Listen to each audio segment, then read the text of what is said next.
Muy buenos días o muy buenas tardes, señores estudiantes, señoritas y jóvenes. El que les habla es el licenciado Aldo Hamilton Panay Fogorna. Con ustedes les va a estar apoyando el curso de biología en este primer ciclo del año 2020, el ciclo virtual, por las diferentes condiciones que se están presentando. La Universidad Nacional de la Amazonía Peruana, con el Centro Preuniversitario del CEPREUNAP, les da la bienvenida a este curso virtual, esperando que podamos compartir información y brindarles la información requerida para el ingreso de nuestra prestigiosa casa de estudios, licenciada por SUNED. El tema a tratar en este capítulo es el tema 3, sobre acerca de las biomoléculas inorgánicas. Cuando hablamos acerca de las biomoléculas inorgánicas, recordemos que las biomoléculas se clasifican en dos grandes grupos. Me imagino que luego ya habrán visto los bioelementos y vamos a hablar el día de hoy lo que es biomoléculas inorgánicas y posteriormente se hablará de las biomoléculas orgánicas. Muy bien, ante este pequeño preámbulo y presentación, vamos a iniciar nuestro curso de lo que es biología, tomo 1, capítulo 1 del tema 3. Muy bien, continuamos entonces con el capítulo 3 acerca del tema de las biomoléculas inorgánicas. Así como les había mencionado, las biomoléculas inorgánicas y la principal composición para la materia viva es el agua. Todos conocemos el agua, todos hemos hablado en algún momento, tanto en diferentes niveles de educación, en nivel primario, secundario, hemos hablado acerca del agua. Sabemos que el agua tiene como fórmula química H2O, entonces van a entender que hay dos átomos o dos elementos que van a conformar, que es el elemento del hidrógeno y el oxígeno. La cantidad de átomos de hidrógeno son 2 y la cantidad de oxígeno es 1, que enlazándose a través del puente de hidrógeno, ellos van a formar una molécula de agua. Como se va a utilizar dentro de los seres vivos, se denomina bio. Recordemos que bio es la terminología de vida. Y molécula, biomolécula, refiere a la cantidad de la composición de átomos que hay para formar esta molécula. El agua, sabemos que se encuentra en estado líquido, pero lo podemos encontrar en el planeta Tierra, en los estados de agregación, se encuentran pues en tres estados, ¿cierto? Estado sólido, líquido y gaseoso. Recordemos que el agua conforma casi el 70% de la cantidad o del porcentaje del planeta Tierra. De esta cantidad de agua, que es las 3/4 partes, el 65% prácticamente es agua salada, o también llamada agua oceánica. Y solamente entre el 5 y el 4% es considerada agua dulce, o también llamada aguas continentales. El agua es una molécula, como ayuda a la vida, le llamamos biomolécula, que es la más abundante dentro de los seres vivos. Es importante para todos los organismos. En el caso del hombre, aproximadamente entre el 65 y 70% del hombre está formado por agua, en su composición. Como también hay otros organismos que su peso o masa puede variar entre 70 y 90% de agua. El papel primordial del agua en el metabolismo de los seres vivos y sus propiedades físicas y químicas derivan de una estructura molecular que va a formar pues la unión de estos átomos para formar puentes. Estos puentes se juntarán, recordemos que puentes para cruzar un lado a otro. Entonces las moléculas de agua se comienzan a juntar formando un puente entre hidrógeno, hidrógeno, hidrógeno, hidrógenos, y de esa manera se forman pues las moléculas las más sencillas del planeta. Hablamos de la molécula biológica y su importancia en la composición de la materia viva. Los compuestos se forman por la unión, hemos dicho, de dos o más átomos anteriormente mencionados, que se denominan biomoléculas, compuestos o principios inmediatos. Cuando hablamos de principios inmediatos, quiere decir que son sustancias que el organismo va a utilizar de forma instantánea o forma rápida para formar diferentes tipos de sustancias, que pueden ser mayormente de tipo orgánicas. O sea, las sustancias o las biomoléculas inorgánicas van a formar luego biomoléculas orgánicas. ¿Ya? Entonces, este es referente a la parte de la importancia dentro de el agua entre los seres vivos. Es importante porque va a regularizar, va a metabolizar, va a sintetizar procesos biológicos dentro de nuestro organismo, tanto a nivel celular, intracelular como extracelular, de diferentes organismos. Entonces, en esta parte podemos observar lo que es la molécula biológica y la importancia de composición de la materia. ¿Ah? Entonces, continuando con el proceso, continuamos entonces acerca del agua como recurso para la vida, hablando de la parte biológica, la influencia de la conservación de la vida y la salud. ¿Cuánto mucho nos dicen acerca del consumo de agua? ¿Cierto? Agua para la vida. Y consumir, médicamente hablando, podemos consumir más de entre 2 y 4 litros de agua diaria para poder tener un buen funcionamiento y nuestras moléculas y nuestras células se regularicen y podamos pues, mantener ese ritmo de vida que llevamos. El agua habíamos dicho que es una biomolécula inorgánica. Cuando decimos inorgánica, ¿a qué se refiere? Quiere decir que el agua no tiene vida, ¿cierto? Ayuda a dar vida. En el agua hay vida, pero el agua es una sustancia compuesta por sustancias químicas o elementos químicos. Que ya habíamos dicho también que era el hidrógeno y el oxígeno. Todos los seres vivos del planeta Tierra tienen la necesidad para subsistir de contar con agua, en mayor o menor cantidad, que puede variar entre 60, 70, 75 o el 90% del volumen del agua, de su masa corporal. Hay animales invertebrados, por ejemplo, la famosa llamada malagua o hidra. Hay otras, las hidras, que casi el 90% de su organismo o estructura es agua.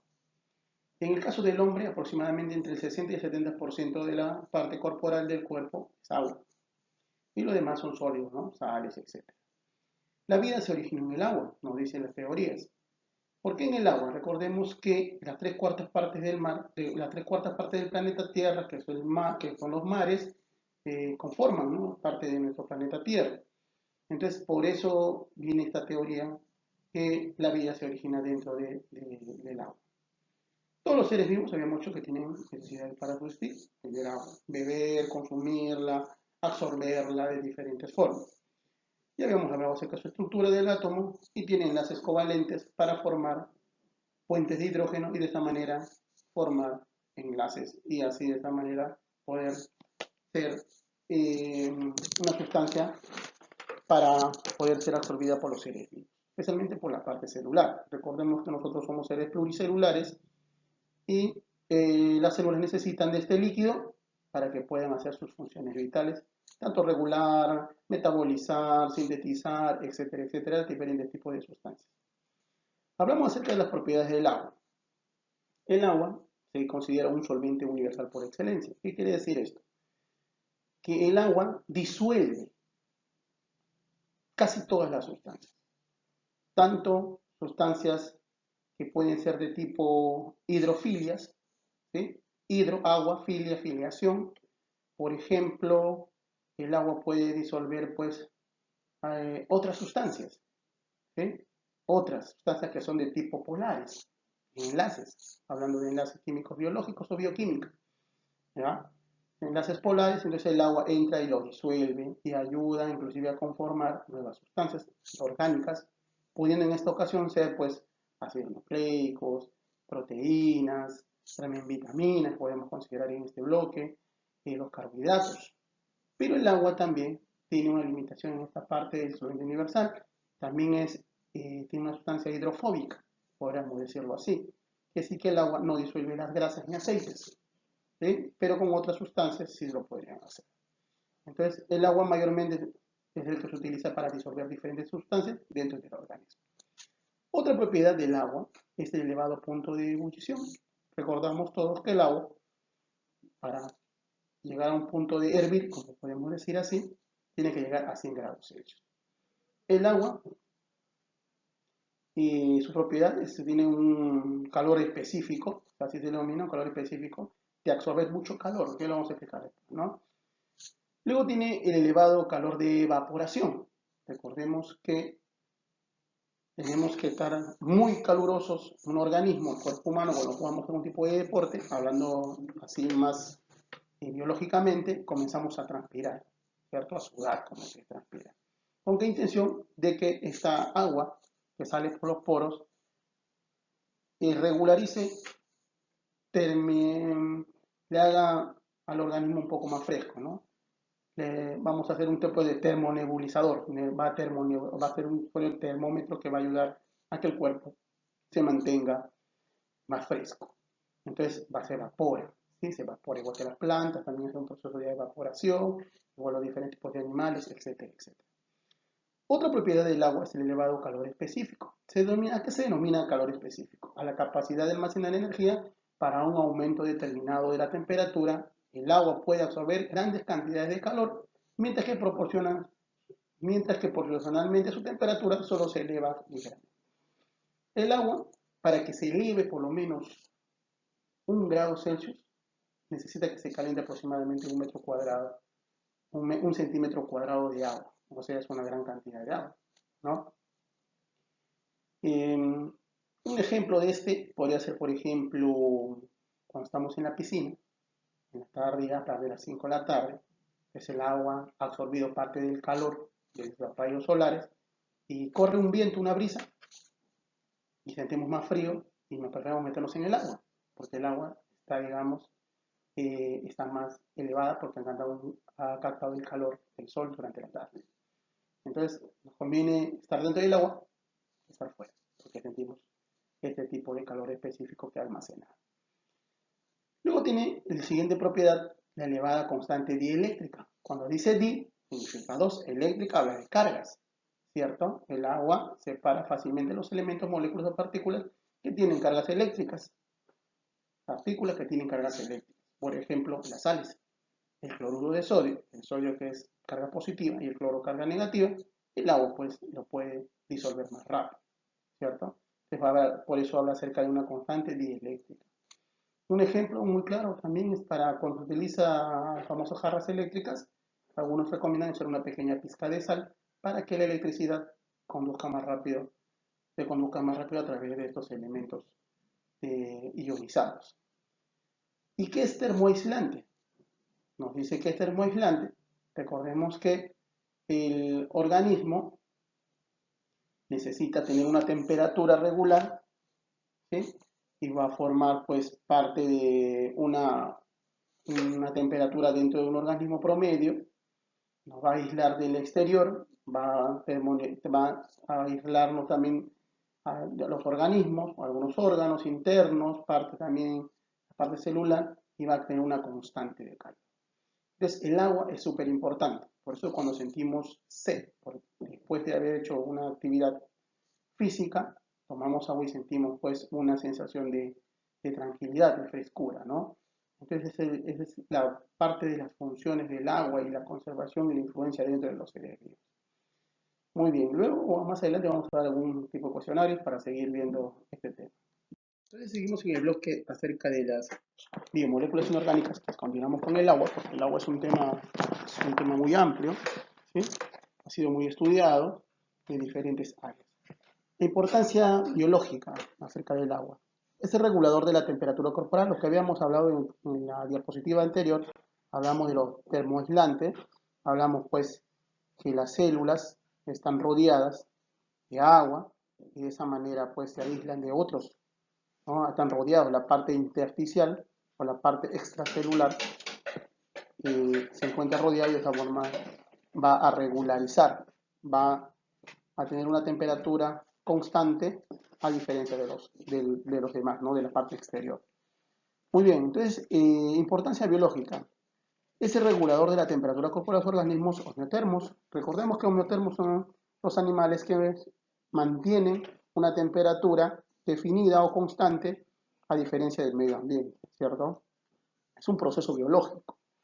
Un proceso biológico. Hablando de los seres vivos, recordemos que nosotros tenemos un promedio de temperatura de 36.5 más o menos, ¿cierto? Entonces regulamos esto, tenemos mucho calor, entonces bebemos agua para que la temperatura de nuestro cuerpo se regularice. Y si no hay cantidad de agua que podamos tomar en esos momentos, nuestro cuerpo comienza a transpirar, a vaporizar y también va a regularizar el funcionamiento biológico a través del agua, ¿no? De esta manera controlamos nuestra temperatura. La conductividad calórica del agua permite que el calor se distribuya por todos los tejidos, ¿sí? Por todos los tejidos. En todo nuestro cuerpo pasa lo mismo.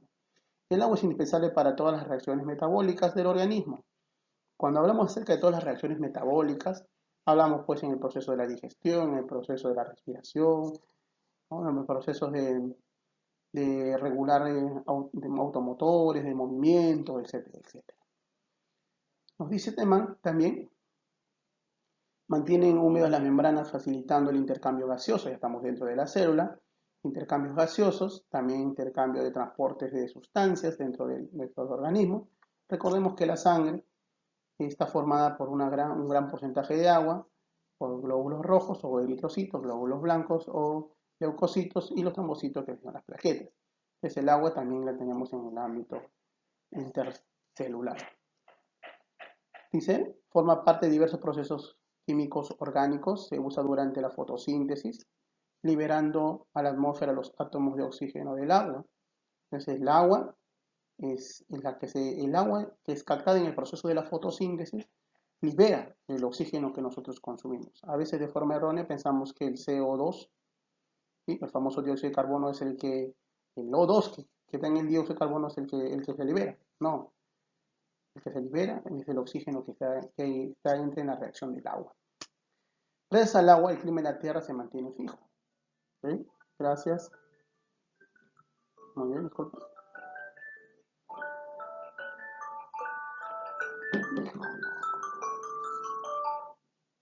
Muy bien. Entonces, gracias al agua, el clima de la Tierra se mantiene fijo. Por eso que los mares reflejan los rayos solares. Porque si no hubiera la cantidad de agua, como espejos de agua que hablamos, el planeta Tierra sería muy frío. ¿Ya? De todas maneras, también es una propiedad importante biológica del agua. En los fluidos biológicos, la variación depende pues, del famoso pH, ¿no?, el potencial de hidrógeno, que está formado de diferentes sustancias que afectan en gran medida la actividad de muchas moléculas. El pH, recordemos que es la cantidad de hidrógeno, un potencial que tiene cada organismo en las sustancias que contenga o en las sustancias que consume. Eso vamos a ver en otro tema, más adelante en otra diapositiva, vamos a explicar acerca de qué es el pH, el agua y de otras sustancias. En este caso, las proteínas y en concreto las enzimas, hablamos de acerca de ese tema, ¿sí?, del pH que se puede encontrar. Por ello, en el transcurso de la evolución de los seres vivos han adquirido mecanismos que mantienen constante el pH, que son los sistemas de tapón o amortiguadores. Por ejemplo, en el caso del agua, recordemos que es neutro, ¿no?, denominado neutro. El pH se mide del 0 al 14 y el medio del 7 se considera pues neutro, que se encuentra en el agua. En la siguiente diapositiva vamos a explicar este tema acerca de lo que es el potencial de hidrógeno referente a la importancia del agua en los seres vivos.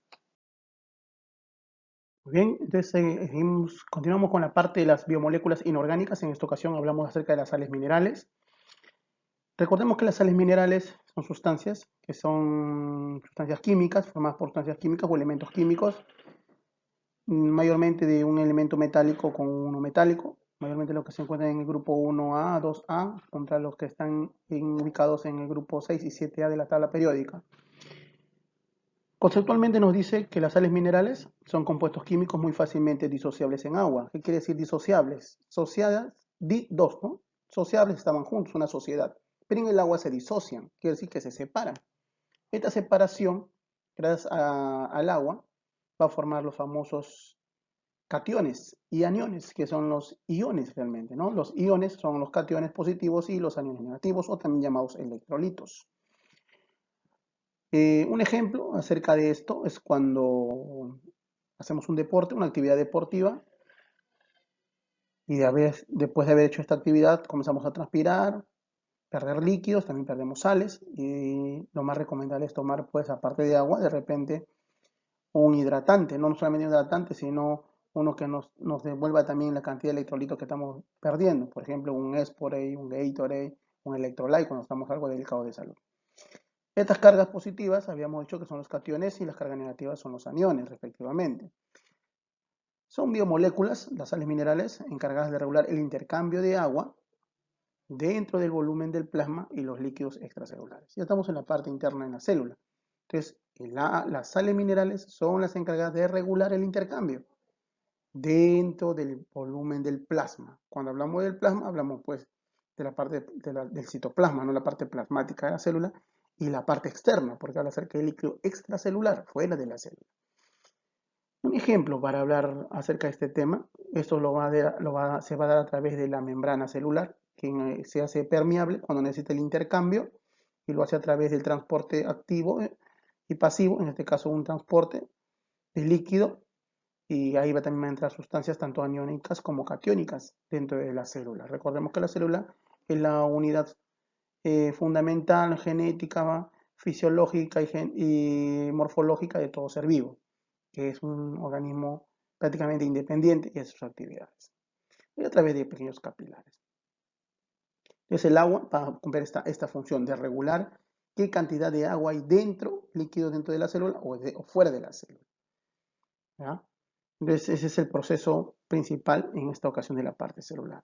También cumple funciones cardíacas. Nos recomienda, recordemos cuando hablamos de la parte cardíaca, en la sangre, había mucho que gran porcentaje de la sangre pues contiene líquido, ¿cierto? Y la sangre, aparte que tiene las famosas células celulares, también tenemos sales minerales. Recordemos que la sangre es salada, ¿no? ¿Cierto? Y la excitabilidad nerviosa y muscular, así como el equilibrio ácido-base del protoplasma. Entonces las sales minerales cumplen funciones dentro de un organismo fisiológicos para que pueda funcionar de manera regular y de esta manera realizar las actividades necesarias de cualquier organismo vivo. Cuando hablamos de ácidos y bases, hablamos del famoso potencial de hidrógeno. Ahora recordamos que el potencial de hidrógeno, ácidos, la parte que contiene hidrógenos, y las bases que contienen OH. Y hablamos de los ácidos y los alcalinos dentro del protoplasma. Entonces hablamos del intercambio de sustancias de una célula y la parte externa de la célula. Las sales minerales en general se van a presentar en dos grandes grupos. Ahí tenemos un pequeño esquema: las sales minerales insolubles y las sales minerales solubles. Las sales minerales insolubles en agua, que sí que no se pueden disolver, están formados por estructuras que tienen función de protección y de sostén. Por ejemplo, de protección, en caso de algunos mamíferos, por ejemplo, las caparazones, las conchas, están formados por sales minerales de tipo insolubles. Y en el caso de sostenernos, están formados por los esqueletos, ¿no? La parte de los huesos, en caso de los mamíferos. Estos son formados por sales que no van a ser diluidas a través del agua.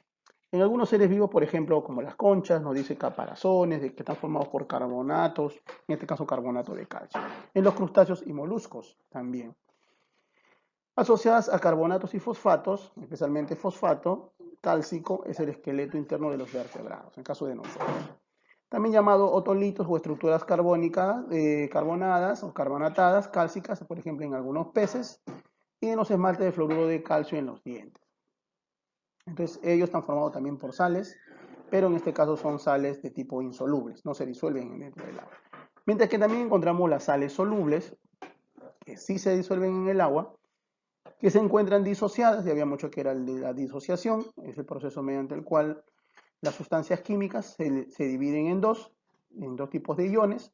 Cuando hablamos de ion, carga positiva y carga negativa. Por ejemplo, el cloruro de sodio, que está el cloro, el sodio tiene carga positiva, ahí lo vemos en el ejemplo de cationes, y el anión, que tiene carga negativa, ahí lo vemos en los cloruros, ¿no? Cationes más conocidos e importantes y cumplen funciones fundamentales dentro del intercambio celular. Por ejemplo, encontramos al sodio, al potasio, al magnesio y al calcio. Y el amonio, que también encontramos, pero ya como un compuesto. Los aniones más conocidos e importantes para formar, por ejemplo, los huesos son los fosfatos, los nitratos, encontramos los carbonatos y los cloruros. Entonces, estas son las clasificaciones de las sales minerales y los más conocidos en los diferentes procesos biológicos.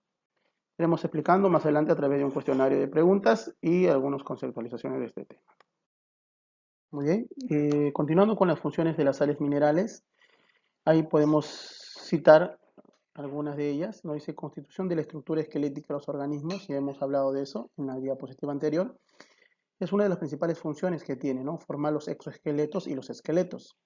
Exoesqueletos, estamos hablando acerca de las caparazones y las conchas y de algunos artrópodos. Hablamos de artrópodos, por ejemplo, podemos hablar acerca del papazo, que nos conocemos acá en la Amazonía. Esta parte que está formada por quitina, considerado pues una sal, ¿no? Es una sal, son sales minerales no se disuelven, son insolubles en agua. Y la parte interna en caso de los mamíferos, incluidos nosotros. También nos dice que una función de las sales minerales se refiere a la estabilidad de la dispersión coloidal. Cuando hablamos de coloide, recordemos que dentro de nuestras células, el citoplasma se encuentra en un estado coloidal. Cuando hablamos de coloidal, quiere decir en un estado acuoso, ¿no? Medio gelatinoso, gomoso, se considera coloide. Donde dice dispersión, está disperso todo en toda la estructura celular y ahí podemos encontrar diferentes tipos de partículas, ¿no? Podemos encontrar también algunos organelos dentro de la célula y también podemos encontrar algunos solutos de tipos iones. Entonces encontramos una parte coloidal o acuosa y una parte dispersora que hablamos acerca de los solutos. Otra función acerca de las sales minerales que son importantes para los seres vivos dentro de las biomoléculas inorgánicas es la importancia que tienen las sales minerales el intercambio de agua de la célula en el medio extracelular, la cual depende de la concentración de la célula. Las células son las primeras en reaccionar ante algún cambio, temperatura o cambio del pH, de lo que es el potencial de hidrógeno o cambio de la cantidad de agua o solubilidad que existe dentro de un organismo. Cuando hablamos de las funciones de las sales, el exceso de sal las células exigen al cuerpo que consumamos más agua. ¿Por qué intención? De regularizar la parte interna de la célula y la parte externa de la célula. Por eso que ahí habla así del medio extracelular, no la parte externa. Si la célula no necesitaría tanta agua, como ocurre por ejemplo en los procesos de cuando alguna vez se ha podido observar, cuando la gente consume mucha cantidad de agua, pues al poco tiempo nos manda a mencionar, ¿no? Porque las células no necesitan tanta agua y hacen el proceso más rápido. Otro proceso acerca de las sales minerales, sus funciones, mantiene un grado de solidez en el medio interno. Cuando hablamos del medio interno, hablamos del medio de las células, medio de los organismos y los tejidos. Las sales minerales hacen que estas formas o estructuras tengan pues una solidez. Un ejemplo que se hace mucho sobre esto, sobre la solidez, por ejemplo en las escuelas hacen que en un vaso con agua se agrega 2-3 cucharadas de sal, cloruro de sodio o también llamada sal de cocina, mal llamada sal de cocina, y luego quieren agregar un huevo crudo que se va a hundir, total no se hunde, pues no flota. Que tiene que ver mucho con la parte de la concentración del grado de solidez que dan las sales minerales dentro de un organismo. Otro punto acerca de las funciones de las sales minerales es que controla el equilibrio del ácido y base, el pH que habíamos dicho, y que forman las soluciones amortiguadoras o tampón. ¿Qué son las soluciones o sistemas de amortiguación? Son las primeras que van a enfrentar o las que van a participar ante un desequilibrio tanto de agua como de sal dentro de las células o de un organismo. Cuando no consumimos agua durante varios días, tenemos un exceso de sales. Entonces ahí comienza el proceso de soluciones amortiguadores o de sistemas amortiguadores, que son las primeras sustancias que van a tener un grado de acidez o un grado de alcalinidad que van a participar en esta función con la intención de amortiguar este cambio brusco de sales dentro de un organismo. Ahí está. Muy bien, vamos continuando acerca de lo que son las funciones de las sales minerales dentro del organismo vivo. Habíamos hablado en el último ítem acerca de la función que cumple dentro de la formación de ácidos y bases, el famoso pH o potencial de hidrógeno. Acá podemos observar en esta diapositiva que el potencial de hidrógeno viene a ser una medida, una escala de la cantidad de hidrógeno que presenta alguna sustancia y que se puede encontrar y consumir, puede ser consumida dentro para un organismo, ¿no? Para un ser vivo. El pH es una medida de acidez o alcalinidad de una disolución, o sea, una solución que tiene dos tipos de sustancias, que están formadas por dos sustancias. Que pueden ser ácidas, la cantidad de hidrógeno, o alcalinas, la cantidad de OHs. En este caso, los hidrógenos son positivos y el OH es negativo, que forman los hidróxidos en la química inorgánica. También la sigla significa potencial de hidrógeno o potencial de hidrogenoides. En esta diapositiva, jóvenes, podemos observar una pequeña regla o recta numérica que está dividida en dos grandes grupos, uno que es del 0 al 7 y uno del 7 al 14. Del 0 al 7, llamada ácidos, que quiere decir que la sustancia a medir o se ha medido tiene una gran cantidad de hidrógenos, o sea, es ácida. Y si es entre el 7 y el 14, y más se aleja del 7 hacia el 14, se considera que tiene menos cantidad de hidrógeno y más la presencia de OH, ¿no? Entonces es menos ácida o también llamada alcalina o básica. El punto medio de esta recta numérica o escala de pH o potencial de hidrógeno es el 7. Ustedes lo pueden observar ahí, color verdecito. Es el punto neutro, ¿cierto? El punto neutro, ahí encontramos al agua. Entonces el agua es neutro, no debe tener sabor, ni olor, ni color. Eso nos dice la característica principal. Un ejemplo referente a la escala, por ejemplo, la saliva, podemos encontrarla en 6.9, cerca al 7, y por eso podemos sentir pues húmeda la boca siempre y no tener ni un sabor, ¿no?, distinto al agua, más o menos. Para poder realizar la obtención de repente de la medida del pH de una sustancia, ahí tenemos una pequeña fórmula para hallar en forma logarítmica. El pH es igual al menos logaritmo de 10, porque estamos en base de 10, y ponemos sobre llaves al hidrógeno la cantidad de acidez que te den. Entonces ahí podemos observar, dice, para el agua, ahí en la parte del costado, de su lado derecho de ustedes, me dice 10 a la menos 7, ¿no? Sacamos el logaritmo, 10 a la menos 7 se convierte en 7 directamente, logarítmicamente en número entero. Entonces ahí podemos observar algunos ejemplos, ¿no? Concentración de hidrógeno, dice, en moles por litro. 10 a la menos 1 nos dice, es 1, ¿no?, en pH. Ahí encontramos a un ácido, que es el ácido clorhídrico, que la fórmula es el HCl, ¿no? Es uno de los ácidos más fuertes que se utilizan en las sustancias químicas. En el estómago, parte del jugo gástrico también contiene ácido clorhídrico, pero en pequeña cantidad para poder procesar lo que es el hacer los procesos digestivos. El 10 a la menos 2, que vendría a ser 2 sacando el logaritmo, ahí encontramos a los jugos gástricos, ¿no? Por eso que tenemos un pequeño de ardor cuando no comemos, no nos alimentamos a la hora. Luego tenemos el 10 a la menos 3, sacando el logaritmo, sale 3, ahí encontramos al limón. Entonces sigue siendo ácido, si te das cuenta, está en el 3, y el 3 todavía está en el punto rojo, ácido.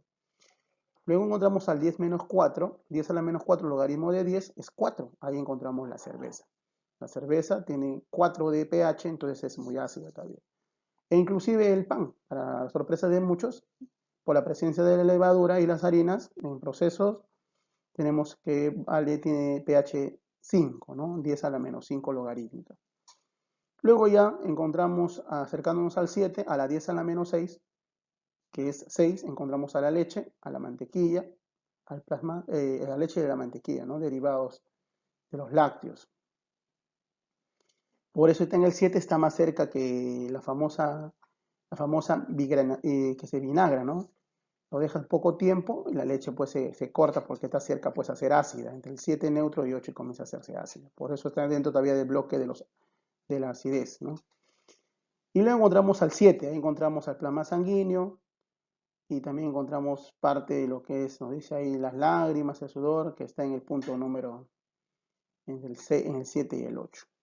Luego encontramos en el 8 y el 9, encontramos el bicarbonato del sodio, el sudor, y seguimos yéndonos hacia las partes alcalinas. En el 10 a la menos 10, que es 10, encontramos los detergentes fosforados, los detergentes que utilizamos. El 11 y el 12 pueden estar los amonios o el amoníaco, y el 10 a la menos 14, el hidróxido de sodio. El hidróxido de sodio es alcalina, quema, es una sustancia que se utiliza pues, para productos de industria. Entonces son alcalinos. A veces decimos por el ácido quema. Sí, el ácido quema, el ácido clorhídrico, pero los muy alcalinos también queman. Entonces, así se mide en esta escala, se puede medir con la presencia de hidrógenos en diferentes sustancias. Muy bien, continuando con esta parte final del tema de acerca de biomoléculas inorgánicas, vamos a hablar acerca del balance hídrico que hay dentro de un organismo. Acá podemos observar en esta diapositiva acerca del consumo de agua diaria, promedio entre 24 horas. y la pérdida. Hablar de balance hídrico quiere decir la cantidad de agua que uno consume diariamente y la cantidad de agua que va perdiendo durante los procesos biológicos. Por ejemplo, acá nos dice si viviéramos un promedio de 1,5 litros de agua diaria, es lo mínimo que podamos consumir para que pueda hacer las funciones vitales, ¿no? Se pueda realizar de la mejor forma. En alimentos frescos, dentro de los alimentos al día podríamos consumir 700 mililitros de agua. Y el agua endógena es a través después del proceso de oxidación de los alimentos, produce un promedio por cada 5 kilos aproximadamente 5 mililitros. Entonces en promedio 700 mililitros de agua exógena que se puede tener dentro de un organismo. Es de la forma en que se puede adquirir agua. Luego la pérdida de agua se va a dar a través de la sudoración o transpiración, que es un promedio entre 450 o a 675 mililitros de acuerdo a las actividades que hagas. También la respiración, en el proceso de exhalar y expirar, se libera agua de partículas entre 150 a 225 mililitros. Al proceso de emisión o el sistema urinario, el medio orinar, podemos orinar un promedio diario de 1,5 litros, ¿no? 1500 mililitros de agua. Ahí también es pérdida de agua. Y en las heces, 250 mililitros. Entonces, ese es el promedio de balance hídrico en un día de una persona promedio que debería tanto consumir como la pérdida diaria que se pueda. Entonces aquí, en este proceso, balance hídrico no solamente es agua, sino recordemos que también esos procesos de sudoración, transpiración y orina también hay pérdida de sales. Entonces las sales son importantes diariamente también para el consumo. Por eso que todos los días consumimos sales, pues especialmente lo que es el cloruro de sodio en los alimentos, entre otras sales más que a veces son requeridas para poder realizar las funciones vitales, y los elementos tanto aniónicos como catiónicos que deben ser consumidos. Luego de esta explicación del curso de biología, en el capítulo 3 o el tema 3, también vamos a mandar un cuestionario de preguntas, algunos retos referentes a eso. Entonces el primer reto promedio es cuántos días promedio puede aguantar un ser humano sin beber agua. ¿Ya? Ese es el primer reto y lo vamos a contestar en los WhatsApp que vamos a formar durante el periodo. Bien chicos, hasta acá entonces el tema 3. Esperamos vernos en otro tema. Gracias, se cuidan.